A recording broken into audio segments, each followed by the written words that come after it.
Many of us here who live in Pahrump have taken day trips to Death Valley. However, 3 women went to Death Valley and happened to find themselves lost. We're going to speak to Donna, Jenny, and Donna's husband, Roger. It was myself, Jenny, and my daughter, Gina. What happened? Let's go back to that day. We went for an afternoon trip to Scotty's Castle. And on the way home from Scotty's Castle, we saw a sign for the racetrack. And I've always wanted to see the racetrack. Very interesting. So there was a clearly marked sign and a clearly marked road, so we decided to check it out. Is that the Devil's Racetrack? What are you talking about? Yes, that's the one. Yes. So we went down that road about 10 miles, and we didn't see anything. Or at least we thought we were on that road. The road was good, and we went about 10 miles, and we didn't see anything. We didn't see the crater. We didn't see signs for the crater. We didn't see the racetrack or signs for the racetrack. We only saw one vehicle. That's it.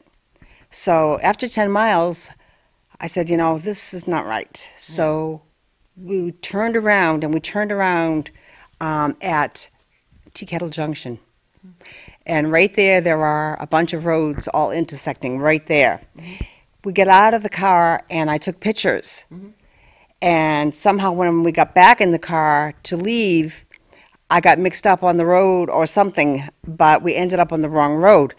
So we drove 10 miles. Well, after that 10 miles, we realized we weren't back on the main route where we came. So I turned on the GPS at that time. And that's when the nightmare began. You know, we've been criticized for not having maps and not being prepared. We were. We had brand new maps. We had plenty of water, food, clothes, blankets, first aid kit. We had road hazard kit. We had everything. That's unusual, actually. Most people are taking a day trip to have that many supplies on them. You were just going out for the day? Yes, we're only going to Scotty's Castle, and I am always prepared because we travel a lot, and I always want to be more prepared than less. But we got lost. We simply got lost. You know, it wasn't the GPS's fault because none of those roads have been updated in like 40 years, which is the big problem there. There's no GPS, there's no cell phone. We all had cell phones and we all had chargers with us.